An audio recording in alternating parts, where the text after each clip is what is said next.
ورحمة الله وبركاته. أعوذ بالله من الشيطان الرجيم. بسم الله الرحمن الرحيم. يا بني إسرائيل اذكروا نعمتي التي أنعمت عليكم وأوفوا بعهدي أوف بعهدكم وإياي فارهبون. وآمنوا بما أنزلت مصدقا لما معكم ولا تكونوا أول كافر به ولا تشتروا بآياتي ثمنا قليلا وإياي فاتقون. ولا تلبسوا الحق بالباطل وتكتموا الحق وأنتم تعلمون. وأقيموا الصلاة وآتوا الزكاة واركعوا مع الراكعين. أتأمرون الناس بالبر وتنسون أنفسكم وأنتم تتلون الكتاب أفلا تعقلون. واستعينوا بالصبر والصلاة وإنها لكبيرة إلا على الخاشعين الذين يظنون أنهم ملاقو ربهم وأنهم إليه راجعون. صدق الله مولانا العظيم. قابل احترام عزیز بزرگوں، نوجوان بھائیوں، پس پردہ سننے والی ماؤں اور بہنوں، سورۃ البقرہ کا 5واں رکوع تلاوت کیا گیا ہے اور 40ویں آیت سے لے کر 46ویں آیت تک آپ کے سامنے ابھی تلاوت ہوئی ہے۔ گزشتہ تفسیر میں یہ بات آئی تھی کہ قرآن پاک کی سورتوں کا اور آیتوں کا ایک دوسرے سے ربط اور تعلق ہے، کنیکشن ہے۔ چنانچہ اس سے پہلے کے رکوع میں بالخصوص جہاں تیسرا رکوع شروع ہوا تھا اس کے اندر اللہ رب العزت نے یہ بات ارشاد فرمائی کہ اپنے اس رب کی عبادت کرو جس نے تم کو پیدا کیا اور ان لوگوں کو پیدا کیا جو تم سے پہلے گزر چکے ہیں، اور تم سے پہلے گزرنے والوں میں سب سے پہلی شخصیت حضرت آدم علیہ الصلوات والتسلیم کی تھی۔ ان کا تذکرہ اس سے پہلے والے رکوع میں آیا۔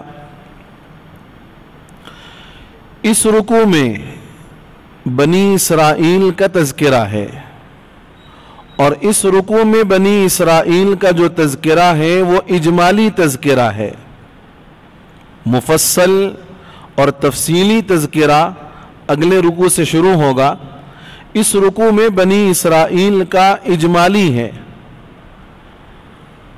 بنی اسرائیل کو شروع میں یعنی بنی اسرائیل کا تذکرہ کیوں شروع کیا؟ حالانکہ سیدنا آدم علیہ السلام کے بعد حضرت نوح علیہ السلام ہیں۔ حضرت نوح علیہ السلام کی امت دعوت وہ ساری کی ساری ہلاک ہو گئی، اور امت اجابت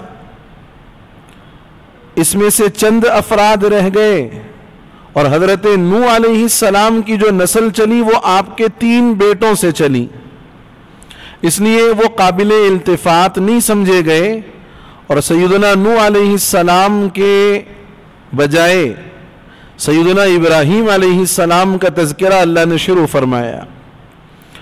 سیدنا ابراہیم علیہ السلام کو اللہ نے 8 اولاد دی، 8 بیٹے۔ ان میں سب سے بڑے بیٹے سیدنا اسماعیل علیہ السلام، آپ سے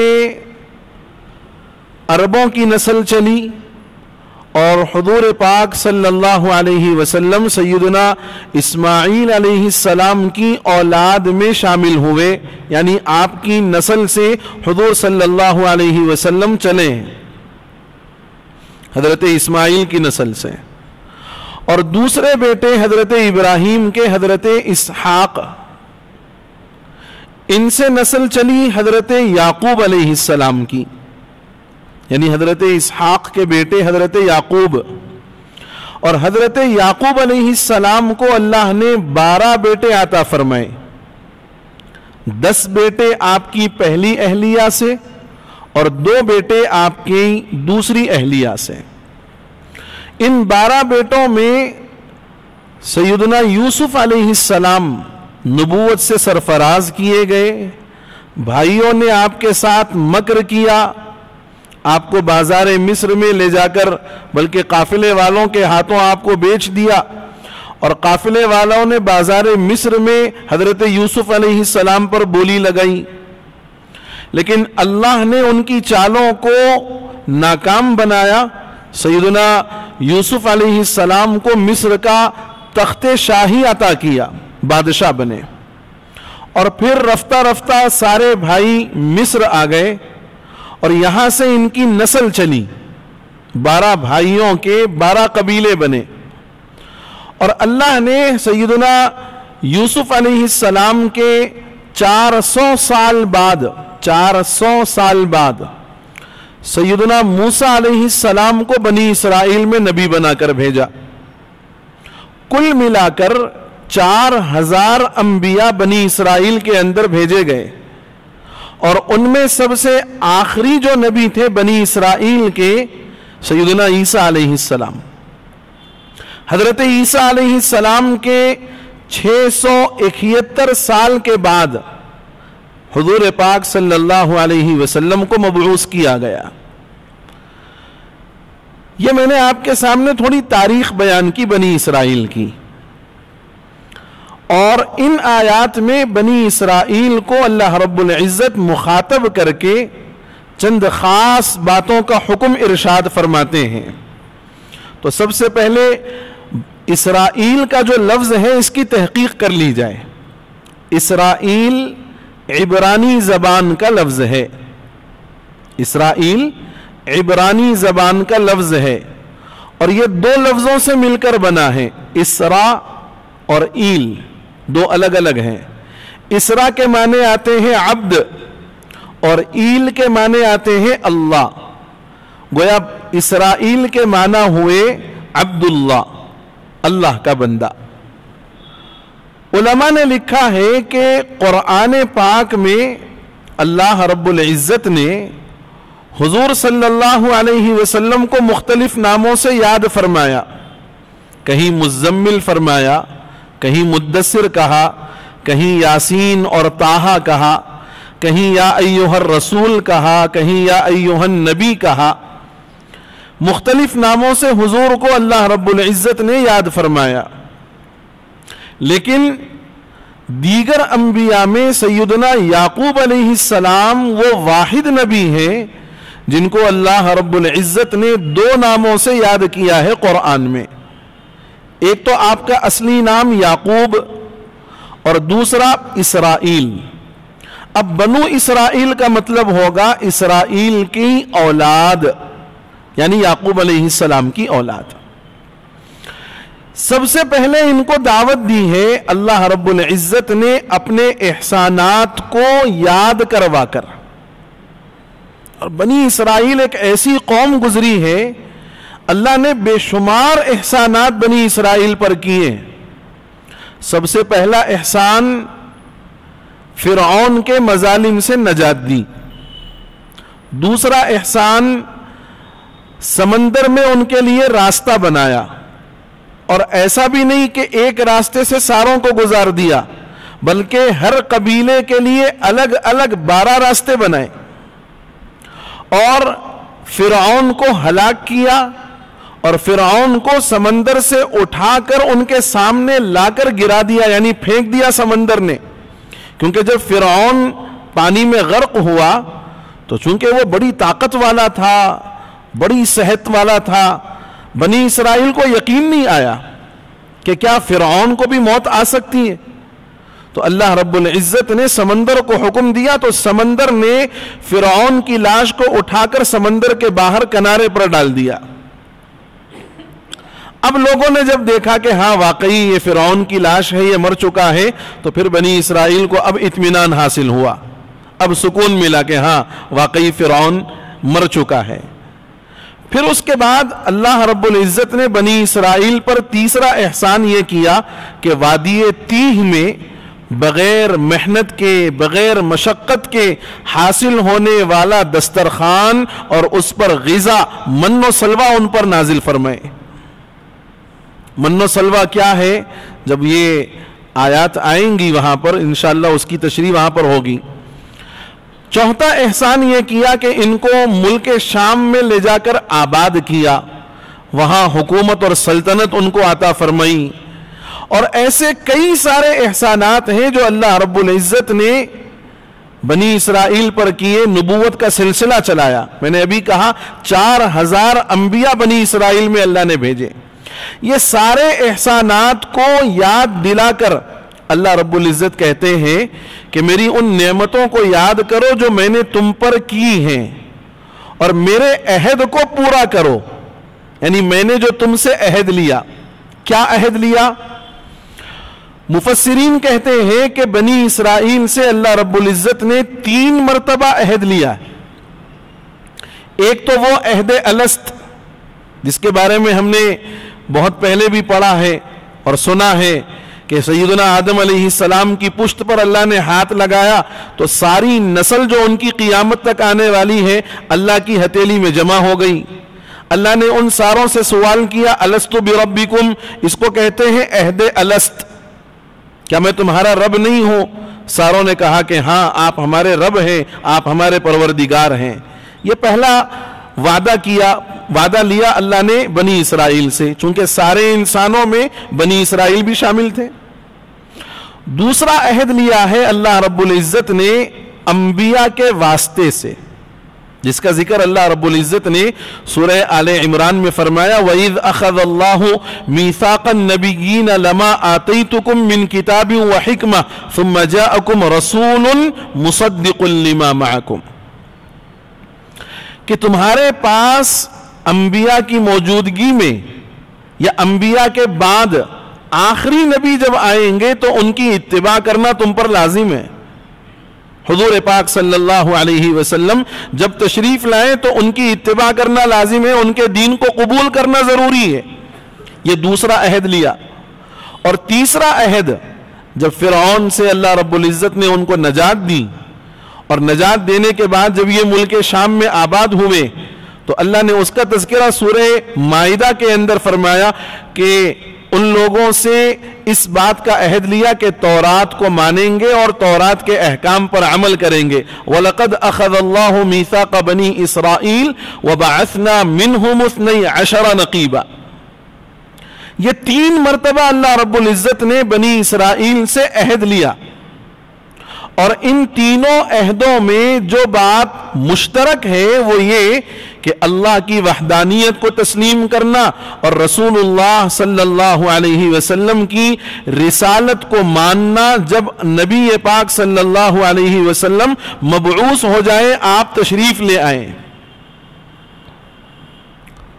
ان تینوں عہدوں کے بارے میں اس آیت میں فرمایا گیا کہ ان عہدوں کو یاد کرو جو ہم نے تم سے لیا کہ تم اللہ کی عبادت کرو گے، رسول اللہ صلی اللہ علیہ وسلم کی رسالت کو تسلیم کرو گے.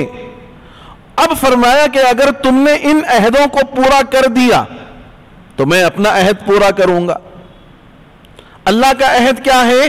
اللہ کا عہد یہ ہے کہ اگر بندے اللہ کے احکام کو مانیں گے اور اس کے مطابق اپنی عملی زندگی کریں گے تو اللہ رب العزت ان کے گناہوں کو معاف فرمائیں گے اور دخول جنت عطا فرمائیں گے، جنت کا داخلہ ملے گا۔ یہ اللہ کا عہد ہے، اسی کو فرمایا، اور یہ احسانات کو یاد دلا کر فرمایا کہ میں نے اتنے احسانات کیے ہیں، ان احسانات کے بدلے میں تم کیا کرو گے کہ میں نے جو تم سے عہد لیا ہے اس عہد کو پورا کرو گے۔ امت محمدیہ کی خصوصیت الگ ہے، بنی اسرائیل کو ان پر کیے ہوئے احسانات یاد دلا کر ان کو حکم دیا گیا، اور امت محمدیہ سے فرمایا گیا فَاذْكُرُونِي أَذْكُرْكُمْ، تم مجھے یاد کرو میں تمہیں یاد کروں گا۔ یہ خصوصیت ہے امت محمدیہ کی کہ اس کو احسان یاد دلانے کی ضرورت نہیں ہے، یہ اپنے محسن کو دیکھ کر اور محسن کو جان کر اس کو یاد کرے گی اور اس کے احکام پر عمل کرے گی۔ اس کے بعد اللہ رب العزت نے دوسری آیت میں کھلے الفاظ میں قرآن کو قبول کرنے کی دعوت دی، اس لیے کہ بنی اسرائیل اہل کتاب میں سے ہیں، تورات اللہ نے ان کو عطا فرمائی اور تورات کو قبول کیا اس عنوان پر کہ یہ اللہ کی کتاب ہے، تورات اللہ کی کتاب ہے، اس عنوان پر انہوں نے تورات کو مانا، اس کو تسلیم کیا، اس پر ایمان لے آئے۔ تو جیسے تورات اللہ کی کتاب ہے، قرآن مقدس بھی اللہ کی کتاب ہے۔ کتاب ہونے میں دونوں ہیں اور دونوں ہدایت کے سرچشمے ہیں، ان کی اصل ایک ہے، اللہ کی طرف سے نازل کیے ہوئے۔ تو فرمایا جب تم تورات کو مان رہے ہو اس بنیاد پر کہ یہ اللہ کی بھیجی ہوئی کتاب ہے، تو اب تم کو چاہیے کہ قرآن کو بھی مانو، اس لیے کہ قرآن بھی اللہ کی بھیجی ہوئی کتاب ہے۔ اور نہ صرف یہ کہ اللہ کی بھیجی ہوئی کتاب، بلکہ یہ تمہاری جو سابقہ آسمانی کتاب ہے تورات، اس کی تصدیق بھی کرتی، اس کے مضامین کی حقانیت کو بھی بتلاتی ہے کہ اللہ نے تورات میں یہ احکام دیے ہیں۔ تو نہ صرف یہ کہ اللہ کا کلام ہے بلکہ تمہاری آسمانی کتاب کی قرآن تصدیق کرنے والی۔ اور اس کے بعد فرمایا وَلَا تَكُونُوا أَوَّلَ كَافِرٍ بِهِ، قرآن کے سب سے پہلے منکر مت بنو، قرآن کے سب سے پہلے منکر مت بنو، اس لیے کہ یہود اہل کتاب تھے مدینے کے اندر، اور مکے والے جو مشرکین تھے یہ سب امی تھے، ان پڑھ تھے۔ تو یہ دین کے معاملے میں یہودیوں کو اپنا مقتدا، اپنا پیشوا سمجھتے تھے کہ بھئی یہ سابقہ آسمانی کتابوں والے ہیں، ان کے پاس پہلے سے علم موجود ہے، لہذا دین کے سلسلے میں یہ جو کریں گے وہ لوگوں کے لیے حجت ہوگی، دین کے سلسلے میں یہ جو کام کریں گے لوگوں کے لیے ان کا عمل آئیڈیل بنے گا۔ اب اگر یہ انکار کر دیں گے تو ان کا دیکھا دیکھی مشرکین عرب بھی نہیں مانیں گے، اور اللہ یہ فرماتے ہیں کہ تم پہلے اس کے انکار کرنے والے مت بن جاؤ، اس لیے کہ اگر تم انکار کرو گے تو اس کا اثر دوسروں تک پہنچے گا، دوسرے بھی انکار کریں گے اور ان ساروں کا وبال تم پر آئے گا۔ یہاں ایک نکتہ سمجھنے کی ضرورت ہے کہ جو بندہ نیکی کا کوئی راستہ سب سے پہلے ایجاد کرے اور اس نیکی پر دوسرے لوگ بھی عمل کرنا شروع کر دیں تو اس بندے کو نیکی کا اجر تو ملے گا، نیکی ایجاد کرنے کا بھی اجر ملے گا، جتنے لوگ اس پر عمل کریں گے ان ساروں کا ثواب اس کے نامہ اعمال میں آئے گا۔ اور اگر کوئی برائی کا راستہ کوئی شروع کرتا ہے، غلط طریقہ کوئی عوام کے اندر رائج کرتا ہے جو قرآن و سنت کے خلاف ہو، نبی کی تعلیمات کے مغائر ہو، اگر کوئی بندہ ایسا راستہ اختیار کرے اور ایسا راستہ اور ایسا عمل ایجاد کرے تو اس عمل کا گناہ تو اس کو ملے گا ہی، ساتھ ہی ساتھ جتنے لوگ اس پر عمل کریں گے، اس کو اختیار کریں گے اور اس کو آگے بڑھائیں گے، ان ساروں کا وبال اس پر آئے گا۔ اس لیے بالخصوص نوجوانوں کو چاہیے کہ یہ لوگ جو اپنے واٹس ایپ کے سٹیٹس پر گانے لگاتے ہیں واٹس ایپ کے سٹیٹس پر غیر شرعی اور غیر اسلامی چیزوں کو آگے بڑھاتے ہیں، شیئر کرتے ہیں، اگر ان کا دیکھا دیکھی اگر کسی اور عمل کو آگے بڑھایا، اگر وہ گناہ والا عمل ہے تو اس کا عذاب کا وبال اس پہلے بھیجنے والے کو ہوگا. اس کو تو جس نے آگے بڑھایا، لیکن جو پہلے ایجاد والا ہے، پہلے جو طریقے کو لانے والا ہے، اس کو بھی عذاب ملے گا. اور ایسے ہی اگر کوئی نیکی والی کوئی بات پھیلاتا ہے اور اس کا دیکھا ہوا دوسرے لوگ اختیار کر لیں کہ صاحب اس نے بڑی اچھی بات پھیلائی ہے، تو اب اس کا ثواب اس کے نامہ اعمال میں بھی آئے گا. یہاں یہ بات سمجھنے کی ضرورت ہے کہ آج ہم دینی پیغامات اور دینی ویڈیوز کم اور غیر شرعی غیر اسلامی ویڈیوز کو زیادہ پھیلاتے ہیں. اول اور دین بیزاری کا چل رہا ہے، اور اوپر سے اگر دین کے اندر غلط باتوں کو اور دین کے متعلق غلط چیزوں کو یا گناہ کی بات کو عوام میں پھیلایا تو نیکی تو حاصل کچھ نہیں ہوئی، گناہ لازم ہوتا چلا گیا. اس لیے سٹیٹس لگاؤ، اس کا مطلب ہے حیثیت. سٹیٹس کا مطلب ہے آپ کی حیثیت. اگر آپ نے اچھی چیز پھیلائی، اچھا لگایا، تو اس کا مطلب یہ ہے کہ آپ بڑی اچھی حیثیت کے حامل ہیں. اور اگر آپ نے کوئی غلط اور غیر ضروری اور مناسب اپنے سٹیٹس پر لگائی تو اس کا مطلب یہ ہے کہ آپ کا سٹیٹس اتنا ہی. اس لیے واٹس ایپ کا سٹیٹس لگاؤ تو سوچ سمجھ کر لگاؤ، گویا آپ اپنے عمل سے یہ کہنا چاہ رہے ہیں کہ میں اس حیثیت کا آدمی ہوں. اچھی چیز لگاؤ تو آپ کی حیثیت بڑھے گی، اچھی ہوگی. اور اگر خراب چیز لگاؤ اس کا مطلب یہ ہے کہ آپ اپنی حیثیت کو گھٹا رہے ہیں. دینی پیغامات عام کرو، دینی مسائل عام کرو، دینی ویڈیو کے اندر عام کرو، تاکہ آپ کا بھیجا ہوا اگر چھوٹا سا ویڈیو ہو اور وہ کی ہدایت کا اور اصلاح عمل بن جائے، آپ کے لیے ثواب کا اور آپ کے لیے اللہ کی طرف سے بے پناہ اجر بنے گا. اور اگر غلط چیز پھیلاؤ گے تو پھر عذاب نامہ اعمال کا حصہ بنے گا. اللہ رب العزت فرماتے ہیں یا بنی اسرائیل اذکروا نعمتی التي انعمت علیکم، اے اولاد یعقوب یاد کرو میری ان نعمتوں کو، انعمت علیکم جو میں نے تم پر کی ہیں، ان انعامات کو یاد کرو جو میں نے تم پر کیے ہیں. وَأَوْفُوا بِعَهْدِي، اور میرے سے کیے ہوئے پکے عہد کو پورا کرو. اوفی بعہدکم، میں تم سے کیے ہوئے پکے عہد کو پورا کروں گا. وَإِيَّايَ فَارْهَبُونَ، اور مجھ ہی سے ڈرو. وَإِيَّايَ فَارْهَبُونَ لا کر اللہ رب العزت یہ کہنا چاہتے ہیں کہ اگر ایمان صادق دل میں پیدا ہوگا اور احکام شریعت پر کما حقہ عمل ہوگا تو یہ ہرگز فکر مت کرنا کہ لوگ کیا کہیں گے اور لوگوں کی طرف سے کیا تانے ملیں گے. اگر ہم ایسا عمل کریں گے تو شاید ہو سکتا ہے ہمارے ہدیے اور نذرانے بند ہو جائیں گے. اس کی فکر مت کرو، رزق کا وعدہ اللہ رب العزت نے کیا. اپنی چودراہٹ کو اور اپنی جاگیر کو یہ مت سمجھو کہ ختم ہو جائے گی، بلکہ اس کا دینے والا تو اللہ رب العزت بیٹھا ہوا ہے، وہ ضرور دے گا. اور میرے بھائیوں یہ بات یاد رکھنا، دین جس بندے کی زندگی میں آئے یہ قطعی نہیں ہو سکتا دین آنے کے بعد زندگی نقصان کی طرف جانے لگے. قطعی نہیں ہو سکتا. دین زندگی میں آئے گا برکتیں آئیں گی، دین زندگی میں آئے گا اللہ کی رحمتیں اتریں گی. دین زندگی میں آئے گا تو یاد رکھنا اللہ کے بہترین فیصلے ہماری زندگیوں کا حصہ بنیں گے.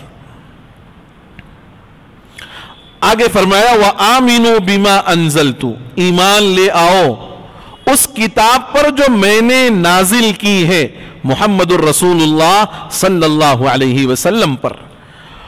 مصدقاً لما معکم، یہ کتاب سچا بتلاتی ہے اس کتاب کو جو تمہارے پاس ہے.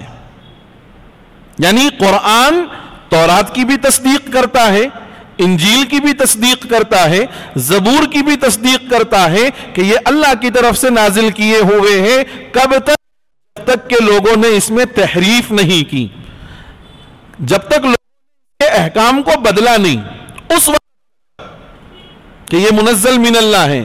اب جن احکامات کے اندر تحریف کر دی گئی، تبدیلی کر دی گئی، تو پھر یاد رکھنا یہ تحریف شدہ احکام اللہ کی طرف سے نازل نہیں ہوئے، یہ لوگوں نے ہاتھوں سے کیے. مصدقا لما معکم، اس کتاب کو سچا بتلاتی ہے جو تمہارے پاس ہے. ولا تکونوا اول کافر بھی، تم اس کتاب کے پہلے انکار کرنے والے مت بنو، اس کتاب کے پہلے انکار کرنے والے مت بنو. ولا تشتروا بآیاتی ثمنا قلیلا، اور میری آیتوں کو تھوڑے سے عوض میں مت بیچو. ولا تشتروا بآیاتی ثمنا قلیلا، میری آیات کو، میرے احکامات کو تھوڑے سے عوض میں، تھوڑے سے بدلے میں مت بیچو. یہاں کئی مسائل ہیں. ایک مسئلہ یہ سمجھنے کی ضرورت ہے کہ آیات کو بیچنے کا کیا مطلب. یہ بات بنی اسرائیل کے لیے اللہ رب العزت نے یہاں بطور خاص نازل فرمائی، اور یہ ارشاد فرمایا کہ میرے جو احکامات ہیں ان احکامات کے بدلے میں دنیا کا تھوڑا سا عوض مت حاصل کرو، میرے احکامات کے اندر تبدیلی مت کرو. جس کا جو حکم ہے ہر ایک پر وہ حکم لاگو کرو. اگر گناہ بڑے سے ہو تو اس کے لیے بھی وہی، گناہ چھوٹے سے ہو تو اس کے لیے بھی وہی سزا.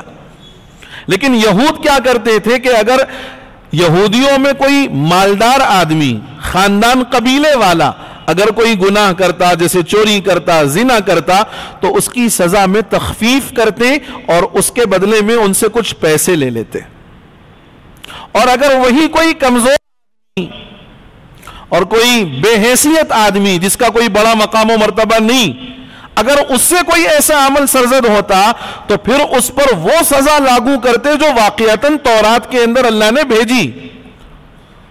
تو اب احکامات کو بیچنا شروع کر دیا انہوں نے، جو اصل غریبوں کے لیے لاحق کر دیا، ان کے ساتھ خاص کر دیا.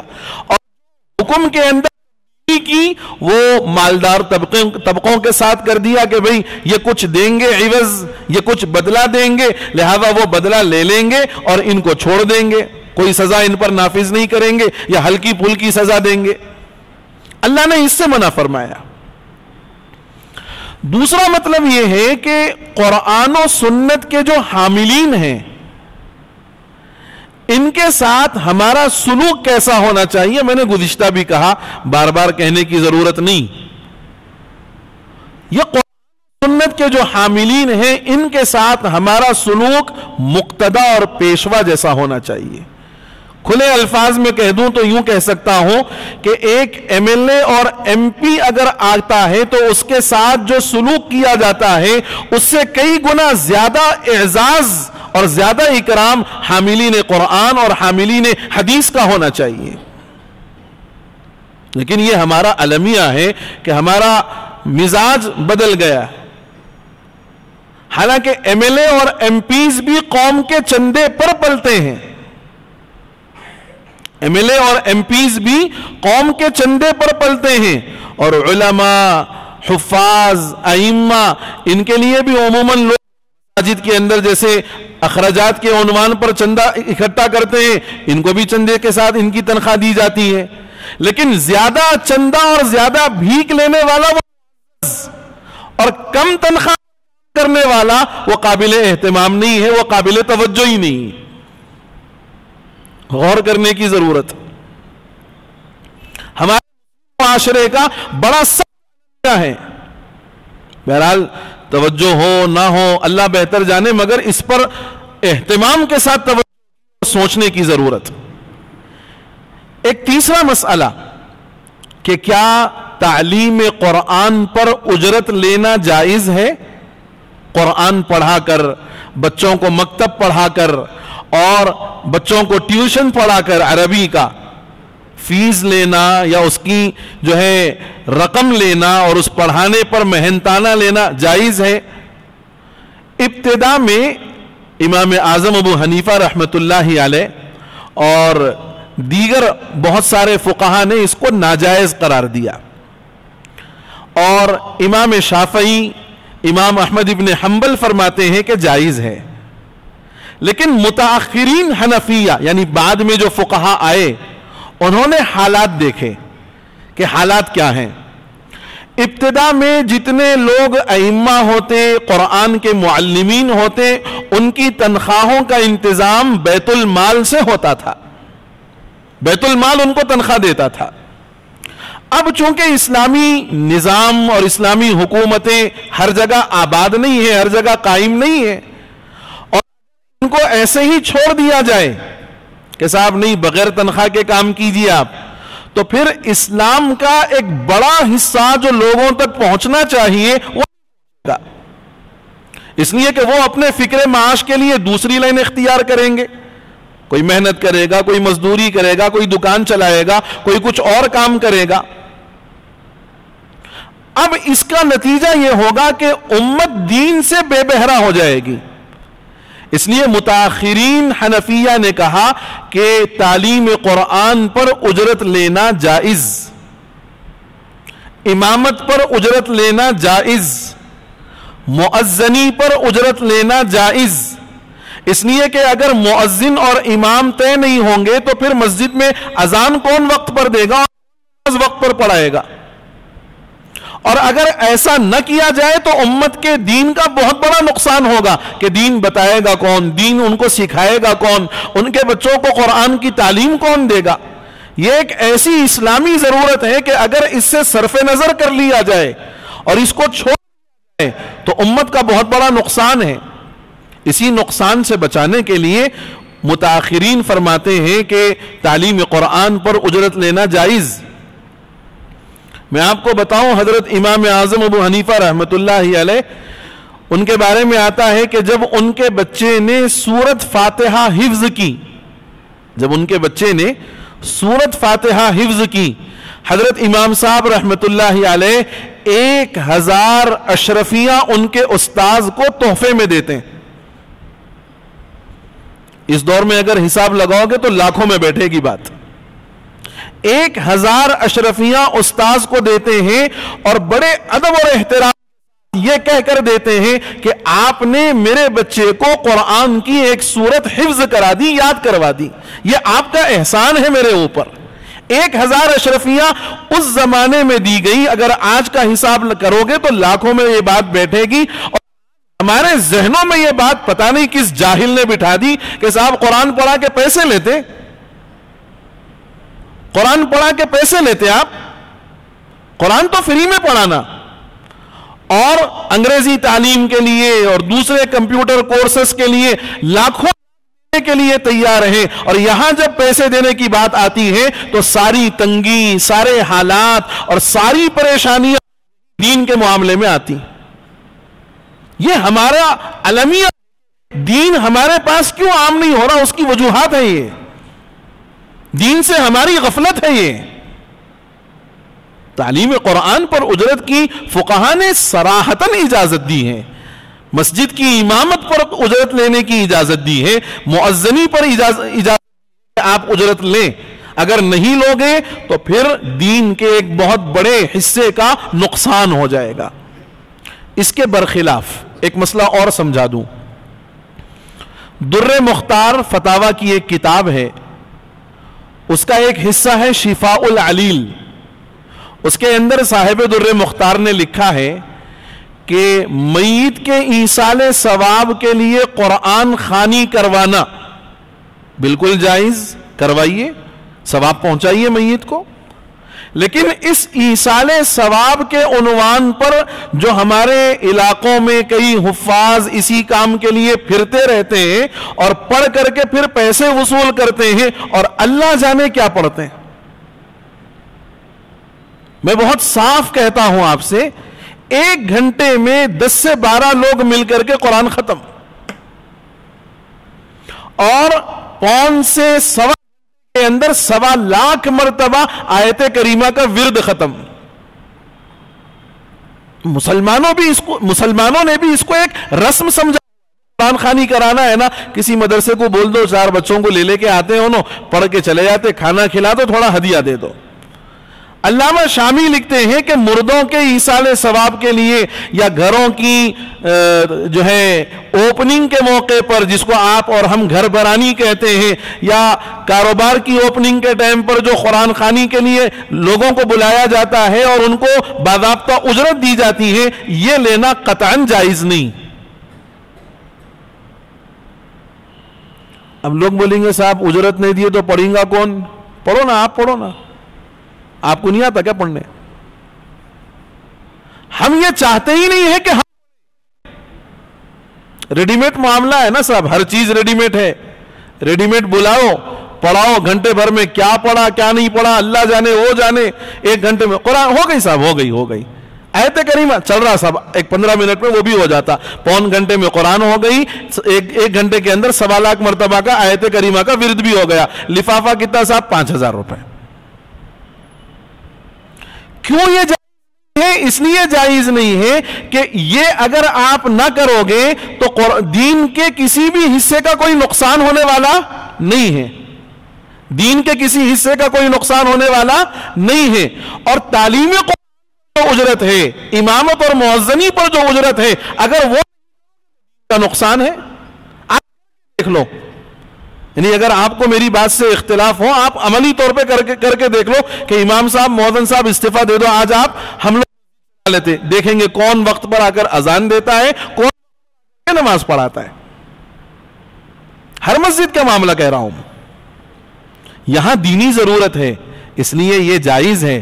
اور ایصال ثواب اگر نہیں کرو گے، وہ نہیں کرو گے تو کوئی دین کا نقصان ہونے والا نہیں ہے، اس لیے اس پر اجرت لینا جائز نہیں۔ وَلَا تَشْتَرُوا بِآيَاتِهِ ثَمَنًا قَلِيلًا، اور میری آیتوں کو کم عوض میں مت بیچو۔ اور یہ بات اپنے ذہن سے نکال دو کہ قرآن پڑھا کے پیسے لینا درست نہیں ہے، غلط۔ ہزاروں ہزار لوگوں نے لاکھوں لاکھ اور کروڑ صرف کیے ہیں ان چیزوں کے لیے، یہ ہماری بات ہے کہ ہم اس کام کے لیے نہ ہم خود استعمال ہوتے ہیں، نہ ہمارا پیسہ اللہ اس معاملے میں قبول کر رہا ہے، یہ ہمارے لیے افسوس کی بات۔ وَإِيَّايَ فَاتَّقُونَ، اور مجھی سے ڈرتے رہو، ایسا نہ ہو کہ لوگوں کے ڈر سے اور دنیا کمانے کی ہرس میں آپ آیات کو بدل کر ایک کا دوسرا حکم بیان کر کے اس کو بیچ دیا کرو، ایسا مت کرو، تمہاری یہ ساری چیزیں تمہارے پاس برقرار رہیں گی۔ آگے فرمایا وَلَا تَلْبِسُوا الْحَقَّ بِالْبَاطِلِ وَتَكْتُمُوا الْحَقَّ وَأَنْتُمْ تَعْلَمُونَ، حق کو باطل کے ساتھ ملا دینا، اس کو عربی میں کہتے ہیں لبس، خلط ملط کر دینا، گڈمٹ کر دینا۔ اور ایک لفظ ہے کہ صحیح حکم لوگوں کے سامنے آئے ہی نہ، صحیح بات دین کی لوگوں کے سامنے بیان ہی نہ کیا جائے، اس کو چھپا دیا جائے، اس کو کہتے ہیں کتمان۔ یہود یہ دونوں کرتے تھے، کتمان بھی کرتے تھے، صحیح حکم چھپا بھی دیتے تھے، اور اگر ظاہر ہو جاتا تو حق کے ساتھ باطل کو، صحیح کے ساتھ غلط کو ملا کر بیان کرتے تھے۔ قرآن نے ان کو ان دونوں اعمال سے منع کیا، فرمایا وَلَا تَلْبِسُوا الْحَقَّ بِالْبَاطِلِ، حق کو باطل کے ساتھ خلط ملط مت کرو، وَتَكْتُمُوا الْحَقَّ، اور تم حق کو چھپاتے ہو، وَأَنْتُمْ تَعْلَمُونَ، حالانکہ تم جانتے ہو کہ حق کیا ہے۔ جب تم حق جانتے ہو تو پھر حق چھپاتے کیوں ہو؟ اور اگر ایسا کرو گے تو اس کا خمیازہ تمہیں دنیا میں بھی بھگتنا پڑے گا، آخرت کا تو وبال ہے ہی ہے۔ آگے فرمایا انسان کے اندر 2 چیزوں کی خواہشیں ہمیشہ رہی، ہمیشہ، ہر دور میں۔ ایک ہے جاہ کی محبت، عہدہ، منصب، لوگوں کے اندر پاپولیرٹی، اس کو بولتے ہیں جاہ کی محبت۔ اور دوسرے مال کی محبت۔ مال کو مال کہتے ہی اس لیے ہے کہ انسان کا قلب اس کی طرف مائل ہوتا ہے، جھکتا ہے۔ آپ غور کو میں آپ کو ایک مثال بتاتا ہوں، ایک نمونہ بتاتا ہوں کہ اگر آپ کو کسی کام کیے بغیر یا کم کام پر زیادہ عوض ملنے والا ہو اور آپ کے سامنے کوئی نوٹ نکال کر کے گن رہا ہو، آپ کے چہرے پر کسی نہ کسی درجے میں ہلکی سی مسکان آ جاتی، یہ مسکان کا آنا اس بات کی دلیل ہے کہ یہ ملنے والا ہے اپنے کو، یہ لینے والے ہیں اپن. بغیر کوئی محنت کے آپ کو اگر ہدیہ آ جائے 10,000 روپیے تو آپ کے چہرے پر جو پھول آپ آزما کے دیکھ لو آپ. تو یہ جو قلب خوش ہوتا ہے اور اس کے اثرات چہرے پر ظاہر ہوتے ہیں، اسی وجہ سے مال کو مال کہتے ہیں کہ انسان کا دل مائل ہوتا ہے. یہ دو بیماریاں ہر زمانے میں رہی ہیں، یہود کے اندر بطور خاص رہی ہیں، آج ہمارے اندر بھی یہ بیماریاں ہیں. مال کی محبت، جاہ کی محبت، صاحب پاپولیرٹی ہونا، لوگوں کے اندر واہوائی ہونا ہماری. اللہ فرماتے ہیں ان دونوں کا علاج ہے، ان دونوں کا علاج ہے نماز اور زکات. نماز عاجزی کو بندے کے اندر پیدا کرتی ہے، اللہ کے سامنے جھکنا سکھاتی ہے، اور جب بندہ یہ سمجھے کہ کوئی اور بڑا ہے ہی نہیں سوائے اللہ کے، جب جھک جائے گا تو جاہ کی جو محبت ہے، عہدوں کی جو محبت ہے وہ دل سے نکلے گی. اور مال کی جو محبت ہے، مال جمع کر کر کے جو رکھا جاتا ہے نا، اس کو اللہ کے نام پر دینا سیکھو، دینا شروع کرو. جب مال دیا جائے گا تو پھر مال کی محبت دل سے نکلے گی. اس لیے صرف زکوٰۃ ہی فرض ہے ایسا نہیں، زکوٰۃ سال میں 1 مرتبہ فرض ہے.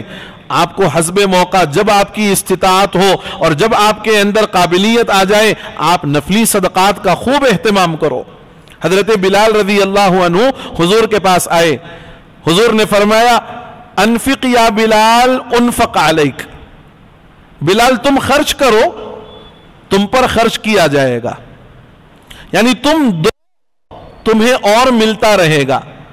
تو بندے کا کام ہے دوسرے بندوں کی مدد کرنا، اور جب بندہ یہ دوسرے بندوں کی مدد کرے گا، اللہ کی طرف سے اس کے رزق میں اضافہ ہوتا چلا جائے گا.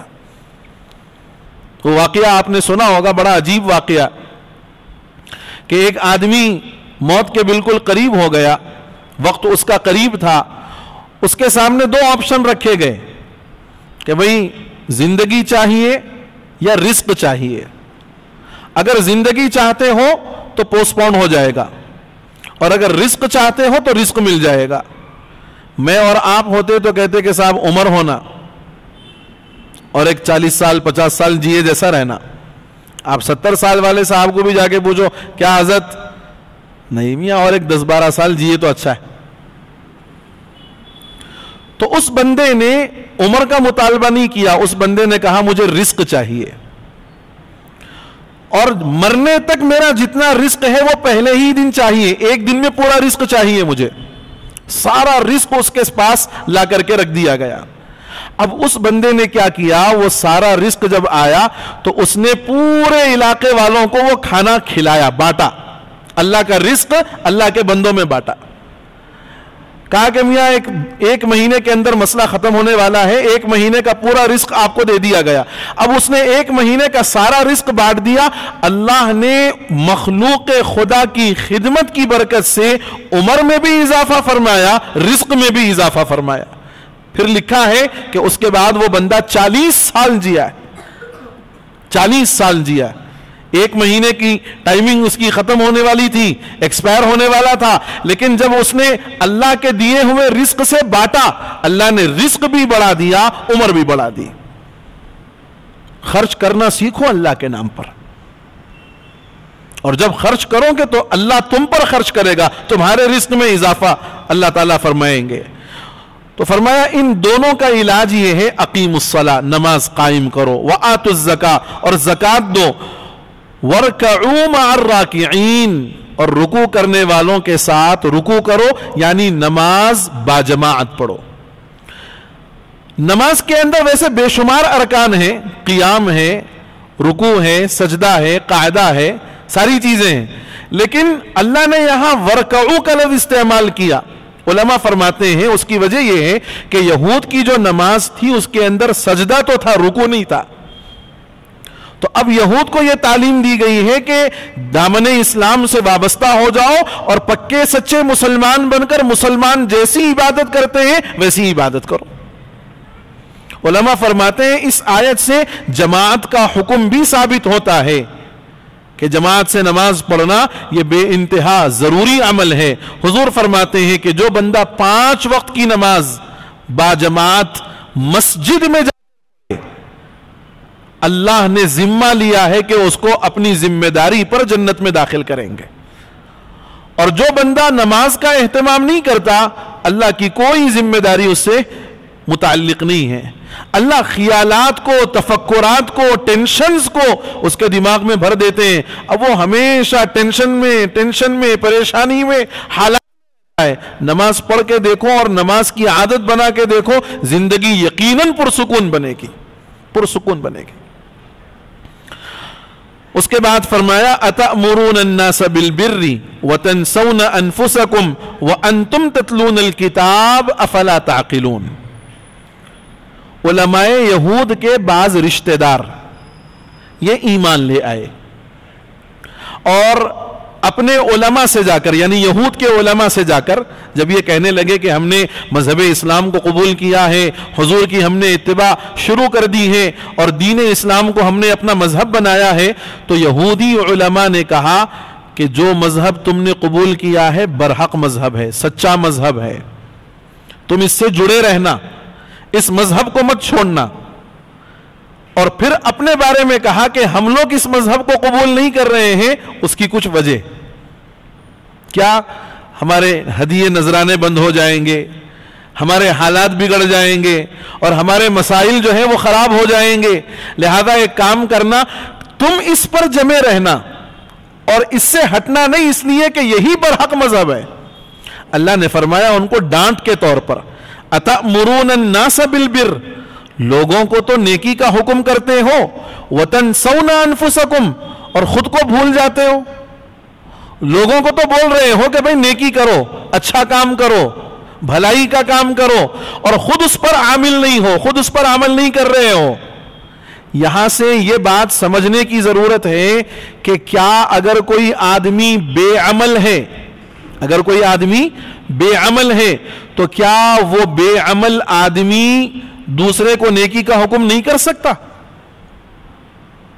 سوال بڑا اہم ہے۔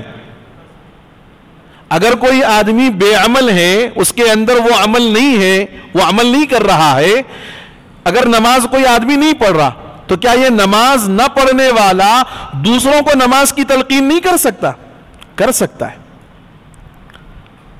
بے عمل واعظ ہو سکتا ہے، لیکن واعظ بے عمل نہیں ہونا چاہیے، دونوں میں فرق ہے۔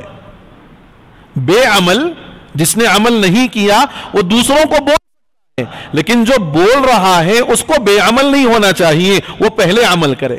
حضرت تھانوی نور اللہ مرقدہ نے لکھا ہے کہ اگر میں کسی عمل کے بارے میں اپنے اندر سستی اور کاہلی محسوس کرتا ہوں تو اس کے بارے میں اپنے بیانات میں بار بار بولتا رہتا ہوں تاکہ بار بار بولنے سے میرا عمل کرنا آسان ہو جائے۔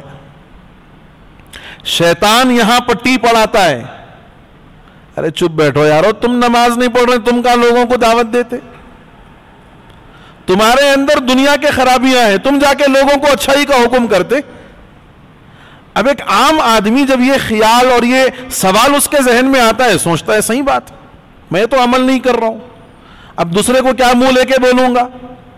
شیطان چاہتا کہ کوئی آدمی کسی کو نیکی کا حکم کرے ہی نہ۔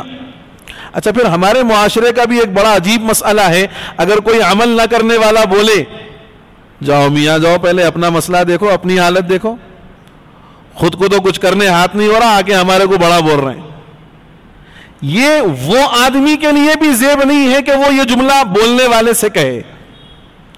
ٹھیک ہے وہ عمل نہیں کر رہا ہے، لیکن اس کو اس بات کی اجازت ہے کہ وہ لوگوں کو بھلائی کی بات اور دین کی تبلیغ کریں، لیکن جو دین کی تبلیغ کر رہا ہے اس کی اپنی یہ ذمہ داری ہے کہ وہ خود بے عمل نہ بنے، اس لیے کہ اس کا عمل دعوت دینے والے کے لیے مؤثر ذریعہ بنے گا۔ کہو بھائی انہیں بھی پابندی سے جا رہا نماز کو، میرے کو بھی بول رہا، عمل کرتے ہوئے بول رہا نا صاحب، تو چلو میں بھی کچھ کروں گا۔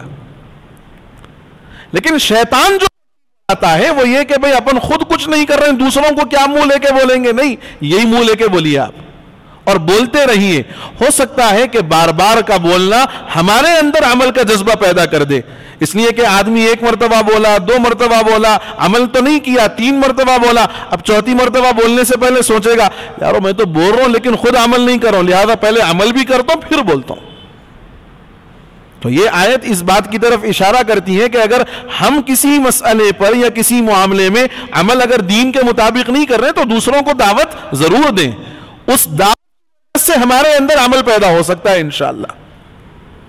اللہ نے ان علماء یہود کو فرمایا کہ تم لوگوں کو بھلائی کا حکم کرتے ہو, وَتَنْسَوْنَ أَنفُسَكُمْ اور خود کو بھول جاتے ہو, وَأَنْتُمْ تَتْلُونَ الْكِتَابَ حالانکہ تم اللہ کی کتاب پڑھتے ہو, اللہ کے احکام جانتے ہو کہ اگر عمل نہیں کریں گے تو اس پر کیا سزا ملنے والی ہے, پھر بھی یہ کام کرتے ہو, یہ بات درست نہیں ہے. افلا تعقلون, کیا اتنی بھی سمجھ نہیں ہے تمہارے اندر؟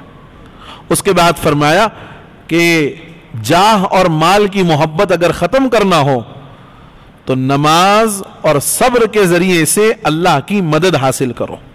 وَاسْتَعِينُوا بِالصَّبْرِ وَالصَّلَاةِ, مدد طلب کرو اللہ سے صبر اور نماز کے ذریعے سے. یعنی نماز پڑھو گے, اللہ سے صبر کی توفیق مانگو گے, جو چیزیں ختم ہو رہی ہیں, مال ختم ہو گیا, جاہ ختم ہو گیا, عہدہ اور منصب چلا گیا, اللہ دل کے اندر اطمینان بھر دیں گے نماز کی برکت سے. آگے فرمایا وَإِنَّهَا لَكَبِيرَةٌ, اور یقیناً نماز بڑی سخت چیز ہے. نماز بڑی سخت چیز ہے. پابندی کے ساتھ, اہتمام کے ساتھ نماز کو اس کے اوقات, اس کے آداب اور مستحبات کی رعایت کرتے ہوئے 5 وقت نماز کا اہتمام ذرا مشکل مسئلہ ہے, مگر کس کے لیے؟ جس کے اندر اللہ کے لیے خشوع اور خضوع نہیں, جس کے دل میں اللہ کے لیے خشوع اور خضوع نہیں ہے.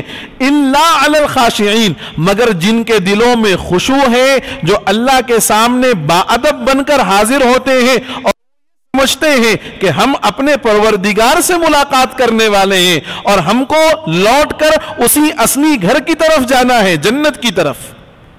آپ نے یہ بات سنی ہوگی کہ سائنسی تحقیقات یہ ہیں کہ انسان اس پلانٹ کی مخلوق نہیں ہے, یہ دوسرے پلانٹ سے آئی ہوئی ہے, آئی ہے نا دوسری پلانٹ سے. جنت سے اللہ نے حضرت آدم کو زمین پر بھیجا, تو انسان اس پلانٹ کی مخلوق نہیں ہے, اس کا وطن اصلی تو جنت ہے. تو جس بندے کے اندر خشوع ہوگا اور جو اس بات کا یقین رکھتے ہوں گے کہ وہ اپنے پروردگار سے ملاقات کرنے والے ہیں, ملنے والے ہیں اور ہمیں اللہ ہی کی طرف لوٹ کر جانا ہے, جن بندوں کے اندر یہ 3 صفات پیدا ہوں, خشوع اور خضوع والے ہوں, اپنے رب سے ملاقات کا یقین کرتے ہوں اور اس بات کا یقین کرتے ہوں کہ خواہ دنیا میں کتنا ہی رہے ہمیں لوٹ کر ایک دن اللہ ہی کے پاس جانا ہے. جو یہ 3 صفات اپنے اندر پیدا کرے گا, نماز پھر ایسے بندے کے لیے مشکل نہیں, نماز پھر ایسے بندے کے لیے مشکل نہیں ہے.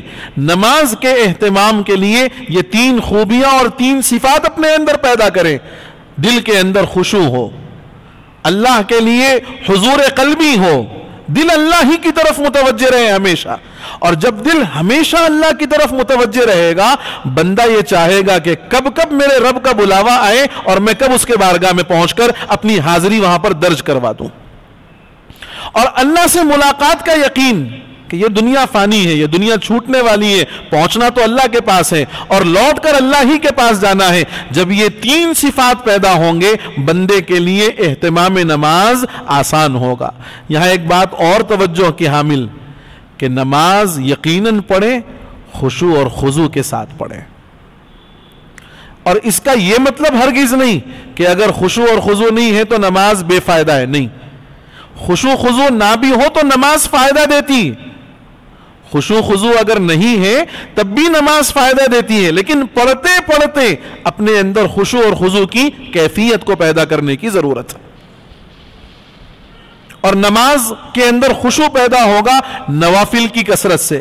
جب آدمی نفل کے لیے کھڑا ہوگا تو پھر وہ اللہ رب العزت کے سامنے کھڑے ہو کر پورے آداب کے ساتھ. ایک بزرگ سے کسی نے پوچھا کہ صاحب نماز میں خشوع کیسے آئے, نماز میں کیسی پڑھوں کہ جس سے میری نماز کے اندر خشوع اور خضوع آ جائے؟ انہوں نے کہا ہر نماز یہ سمجھ کر پڑھو کہ یہ میری زندگی کی اب آخری نماز ہے، اب اس کے بعد مجھے نماز شاید نصیب نہ ہو، میری موت آ جائے، میں دنیا سے رخصت ہو جاؤں۔ جب یہ فکر اور یہ گمان کے ساتھ کہ یہ میری آخری نماز ہے، اب بندے کی نماز کے اندر خود بخود خشوع پیدا ہوگا۔ علماء فرماتے ہیں کہ قرآن جو نماز کے اندر پڑھا جاتا ہے، التحیات جو پڑھا جاتا ہے، رکوع اور سجدے کی تسبیحات جو پڑھی جاتی ہیں، ان کے معانی پر غور کرو، ان کے معانی کو ذہن میں لے آؤ، اس سے بھی نماز کے اندر خشوع اور خضوع پیدا ہوگا۔ تو بہرحال نماز بندے کو قائم کرنا ہے، مسلمانوں کو قائم کرنا ہے، ہم سب کرنا ہے خشوع اور خضوع کے اہتمام کے ساتھ، اور خشوع آتا ہے ان تین صفات کی وجہ سے، دل کے اندر خضوع ہو، اللہ سے ملاقات کا یقین ہو، اور اللہ ہی کی طرف لوٹ کر جانے کا یقین اور گمان بندے کے اندر ہو، تو نماز کے اندر خشوع اور خضوع پیدا ہوگا۔ اور وہ باتیں میں نے جو آپ سے کہیں کہ بھئی ان کاموں سے نماز کے اندر خشوع آ سکتا ہے، اللہ تعالیٰ مجھے، آپ کو اور ساری امت مسلمہ کو ان آیات سے حاصل ہونے والے سبقوں سے استفادہ کرنے کی اور اس کے مطابق اپنی عملی زندگی گزارنے کی توفیق دے، اہتمام نماز کی توفیق دے، اور نماز کو خشوع اور خضوع کے ساتھ پڑھنے والا ہم سبوں کو بنا دے، آمین یا رب العالمین۔ وآخر دعوانا ان الحمد للہ رب العالمین۔ الحمد للہ رب العالمین۔ اللہم صلی وسلم وبارک علی سیدنا ونبینا ومولانا محمد وبارک وسلم۔ اللہم زین اخلاقنا بالقرآن ونور قلوبنا بالقرآن واجعله لنا نورا وإماما وهدى۔ اللهم ذكرنا منه ما نسينا وعلمنا منه ما جهلنا وارزقنا تلاوة القرآن آناء الليل وآناء النهار واجعله لنا حجة يا رب العالمين۔ صلي وسلم وبارك على سيد الأنبياء والمرسلين والحمد لله رب العالمين۔